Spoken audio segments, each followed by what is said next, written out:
Hey guys, this is Sarfe and welcome to my YouTube channel. तो फिलहाल अभी आप जो देख पा रहे हो स्क्रीन पे एक बहुत ही प्यारा क्वेश्चन है और मैं आपको इस क्वेश्चन के बारे में बताना चाहूंगा कि ये क्वेश्चन सीबीएसई में पूछे गए हुए हैं और साथ ही एनसीईआरटी क्वेश्चन है। जैसा कि आप सभी जानते हो कि सीबीएसई एनसीईआरटी को फॉलो करता है।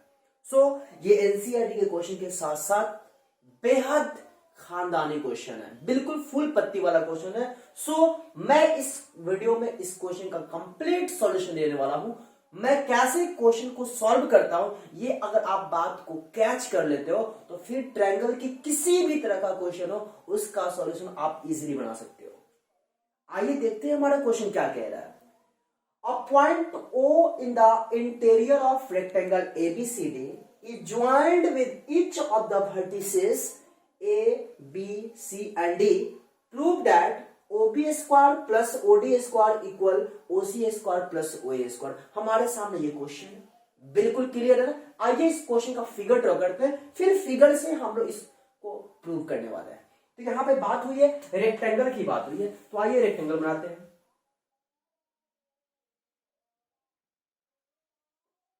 ये आप देख पा रहे हो, आप मान लो कि ये क्या है, रेक्टेंगल है। ओके, इसका नेमिंग कर देते हैं ए बी सी और डी। यहां पे क्या है, एबीसी रेक्टेंगल। अब जरा गौर फरमाइए, यहां पे क्या रहा है, O in the interior of rectangle ABCD. Interior का मतलब होता है अंदर, तो ओ कहां है, अंदर में है। किसके अंदर में है, रेक्टेंगल के अंदर है। मान लो कि यहां पर ओ है, सपोज यहां पे ओ है, ठीक है, ये क्या है, ओ है, कहीं भी ओ दे सकते हो। चलिए, अब उसके बाद क्या कर रहा है कि इस ओ से रेक्टेंगल एबीसीडी का जो वर्टिसेस है A B C and D, ये सारे को मिट कराया गया है, आई मीन ज्वाइन किया गया है। तो आइए ज्वाइन करते हैं ओ को पहले ए से, ओके, फिर ओ को डी से ज्वाइन करते हैं, फिर ओ को सी से ज्वाइन करते हैं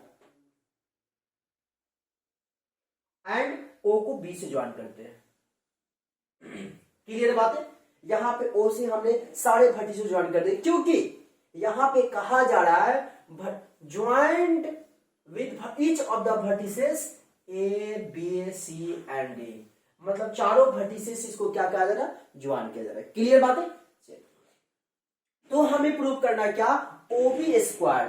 तो आप देख लो OB square sorry plus OD square, तो OD square equal OC square plus OA square. शायद आपको बातें याद हो गया, मैं अक्सर ट्रायंगल के कोई भी ऐसा क्वेश्चन हो उसमें शायद आपने नोटिस किया होगा कि एलएचएस को सॉल्व कर आरएचएस लाया मैं करता था, चाहे वो आइडेंटिटी का क्वेश्चन हो या ट्रायंगल का क्वेश्चन।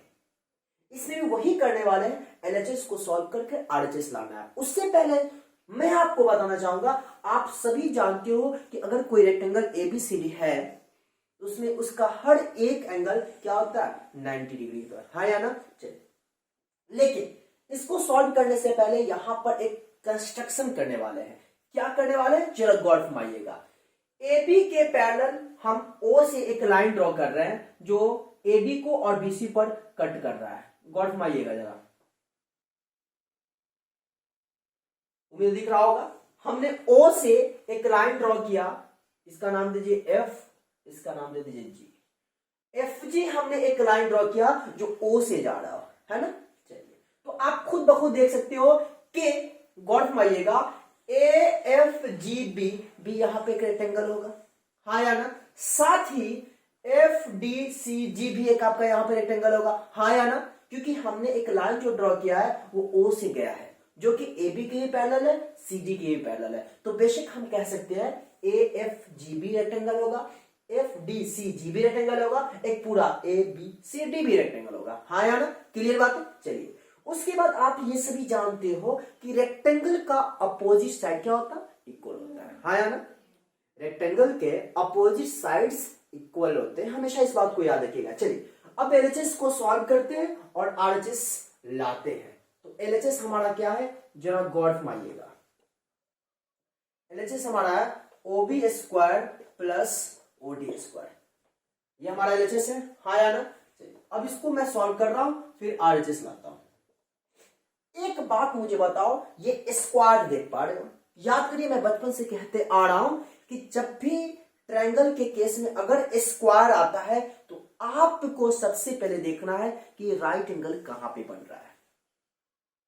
तो आप गौर फरमाओ, यहां पे ओबी स्क्वायर है, तो ओबी स्क्वायर किस राइट एंगल ट्रायंगल बन रहा है, जरा नोटिस करना, गौर फरमाना। तो आप कहोगे सर ओबी स्क्वायर तो यहां है, यानी किस राइट एंगल ट्रायंगल में बन रहा है। अब कोई राइट एंगल कैसे, तो बेशक यार ये 90 होगा, ये भी 90 होगा, है। तो अब मुझे बताओ इस ओबी स्क्वायर को क्या लिख सकते हैं। आप कहोगे सर 90 का जो अपोजिट साइड होता है हाइपोटेनस होता है, हाँ या ना, बिल्कुल। तो ये हाइपोटेनस हो गया, तो बेशक हम इसको पी कह देंगे, इसको बी कह देंगे। तो क्या मैं इस ओबी स्क्वायर के बदले में लिख सकता हूं OG square plus GB square, OG square plus GB square, clear है, प्लस फिर यहां पर देखो क्या है ओडी स्क्वायर। अब गौर फरमाओ कि ओडी स्क्वायर किस राइट एंगल ट्रायंगल में, आप कहोगे इन ट्रायंगल ओएफडी, हाँ या ना। ओडी स्क्वायर जो देख रहे हो इन ट्रायंगल ओएफडी में ही तो है। अब कहोगे सर ओडीसी में है ना, नहीं है, इसलिए क्योंकि मैंने कहा अभी कि स्क्वायर का मतलब राइट एंगल ट्रायंगल। सो आप राइट एंगल ट्रायंगल ही देखोगे, इसके अलावा दूसरा कोई ट्रायंगल नहीं देखेंगे। सो ओडी स्क्वायर को हम क्या लिख सकते हैं, आप बचपन से जानते आ रहे हो 90 का जो अपोजिट साइड होता है दैट इज द हाइपोटेनस, हाँ या ना। तो आप मुझे बताओ इस ओडी स्क्वायर को क्या लिख सकते हैं, of square plus DF square, of square plus DF square, clear बात है ना, हाँ या ना। चलिए आगे मूव करते हैं। अब जरा मुझे बताओ, हमें तो रिलेशन चाहिए ओसी स्क्वायर में और ओए स्क्वायर में। आप जरा गौर फरमाओ, यहां पर कहीं भी आपको ओसी स्क्वायर और ओए स्क्वायर दिख रहा है क्या, कहोगे बिल्कुल नहीं दिख रहा है। सो यहां पर आपको जरा ध्यान लगाना होगा। क्या, एक बात ध्यान दीजिए, मैं यहां ले लेता हूं साइड में, A F G B, A F G B क्या है, एक रेक्टेंगल है, क्या है, एक रेक्टेंगल है, हाँ या ना। अब रेक्टेंगल है तो आप खुद सोचो कि एफ को हम क्या ले सकते हैं, आप कहोगे एफ को सर आप लिख दो जीबी, बिल्कुल लिख सकते हैं, है ना, एफ को जीबी लिख सकते हैं। फिर आप बोलोगे सर एफ को आपने जीबी तो लिख दिया, और भी कुछ लिख सकते हैं क्या, बिल्कुल, ए बी को क्या लिख सकते हैं, एफ जी लिख सकते हैं, लिख दीजिए A B equal F G, clear है बातें। और मुझे बताओ जरा एफ डी सी जी क्या है, एफ डी सी जी क्या है, वो भी रेक्टेंगल है, तो लिख देते हैं F D C G is a rectangle, clear बात है। और ये रेक्टेंगल है तो आप खुद जरा सोचो डीएफ जो होगा वो सीजी के इक्वल होगा, डीएफ किसके इक्वल होगा, सीजी के इक्वल होगा, एंड क्या होगा एफ जी जो होगा हमारा यहां पे इक्वल होगा किसके, डीसी के। उम्मीद है यहां तक बातें तो आपको समझ में आई होगी। आगे मूव करते हैं। अब जरा मुझे एक बात जरा बताइए, यहां पे ओजी स्क्वायर देख रहा है, क्या ओजी में आपका कोई रिलेशन आ रहा है, आप कहोगे बिल्कुल नहीं आ रहा सर, ओजी स्क्वायर हमारा यहां है या ना।